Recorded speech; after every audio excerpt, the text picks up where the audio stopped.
I understand that besides teaching, you act, and in one particular play. I'm a one-trick pony, as it were. Yeah, no, there's a show. There is a show that I've been performing since 1999. Believe it or not, it was written by Howard Zinn. It's a one-man play, and it's the reason I originally grew this beard. In fact, was to play Karl Marx in a one-man show called Marx in Soho. And believe it or not, it's a comedy. And the idea is Marx has come back from the dead for a short time to explain himself and his ideas, and it's funny. What Soho is it? New York Soho? Well, that's the whole conceit of the play, is that the powers that be have made a mistake, and by bureaucratic error, they return him not to his stomping ground, Soho, London, but to Soho, New York. And so it's a way to bring Karl Marx to North America, to bring him to our time, and to have him see our world. What do you think if he really did come back, if he'd be saying that?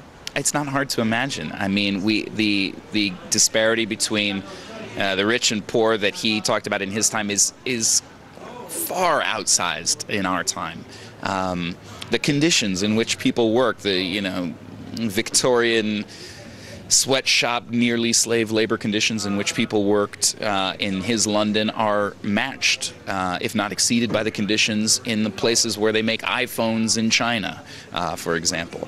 And so the people say that, the working class is gone, there's no more working class in the world, but actually the people who work for wages and who work for someone else, to make someone else rich, and that's what they do for a living, that group of people is larger than it's ever been in world history.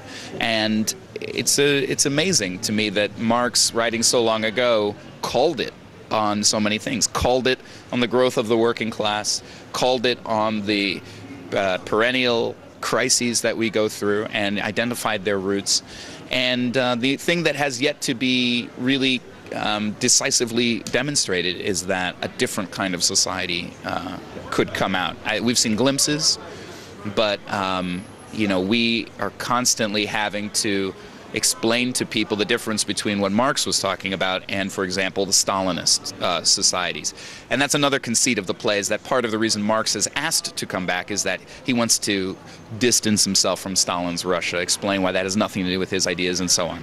So, yes, I think it's not hard to imagine what Marx would say, and people should see the play. Well, thank you very much. Thank you. It's actually out on audiobook, in audiobook form. We recorded it, so if people want to listen to the play, they can go to audible.com or they can go to haymarketbooks.org. Thanks again. Thank you. Thanks for having me.